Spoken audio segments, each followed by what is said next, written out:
Let me tell you about a great English actor and his humble beginnings. Remember Robert Morley, big heavy-set guy with this big waddle here, which I'm getting now. Anyway, he would be invited to people's homes for dinner or sometimes overnight. I was very lucky to work with him as an assistant on a film in Paris in which he played a pompous kind of guy, and he told stories that were fun about his early days. This one was about a time when he was a young actor working in London. He impressed some people, and the Lord and Lady Cavendish, let's say, invited him over to their country home for overnight. Come over for the weekend if you're free, Robert. Oh, that would be fine. And he was going to eat well, sleep well. Good, this is going to be good. So he went out there. It was fun. He had a nice big dinner. They had some entertainment for them. He told some stories. They went to bed. Middle of the night, he had to get up and go to the bathroom. Which way was the bathroom? He forgot. Oh, I think it's that way. So he started to walk. Oh, and he bumped into something. Oh, it was a desk. And okay, oh, I see. Oh, okay. The pen stopped rolling. Okay, good. Now he goes. Oh, he didn't know where the door was, so he started feeling the wall. All along the wall, having bumped into this desk, he now feels the wall. He gets all the way to the bathroom, turns on the light, looks back. On the wall were all these handprints because he had spilled the inkwell, and now his hands were all inky, and it was a damask silk wall covering, and he didn't know what. He was mortified. What am I going to do? How can I face them? Oh my gosh, I've wrecked their place.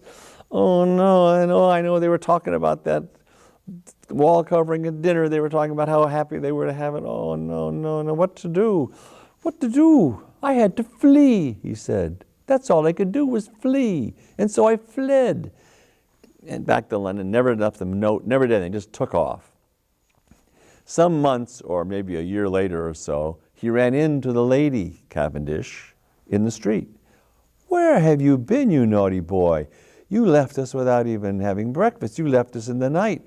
I'm so mortified. I wrecked your room. I wrecked the wall covering. That silk. Oh, tish-tosh. Let it go. It means nothing. But I know the Lord was talking about it. I know, but he got over it in a minute. No, it's all fixed. Why don't you come again now? Come and visit us again. Come to the house and talk. We'd love to have you again. It's wonderful. It's brisk and cold. The snow is on the ground. We'll have a nice, warm, wonderful weekend together. So, okay, fine, he says. That would be like, as long as it's okay, because I'm mortified of what I did and how I did it. And so he went out again, and he came to the house, the manor house. The butler greeted him, said, "Won't you please wait in the library? The Lord and Lady will be down presently." And he did. He went in there. It was chilly outside and nice and warm in the library. These big Queen Anne chairs with the back covered backs, like little cabins almost.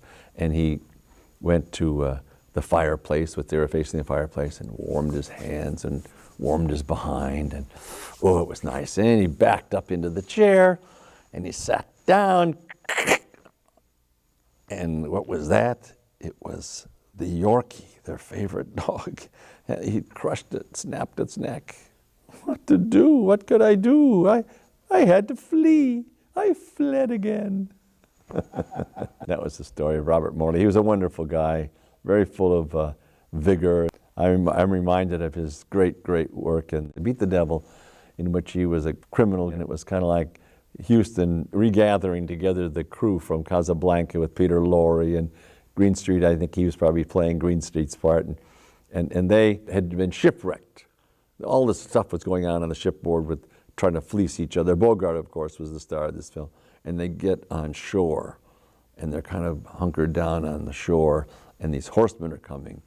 And he says, "Oh, good, we've been saved. And Laurie says, "Aren't those the guys that we sold those rifles to?" Uh-oh. And that was the guys, of course. And so the next shot, they're in jail with the guy, the head of this horseman, this Morocco or whatever it was.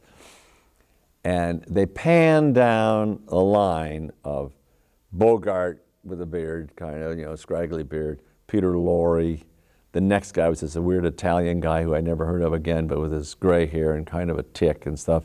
Finally getting to Morley, and he says, "Do we look like criminals?"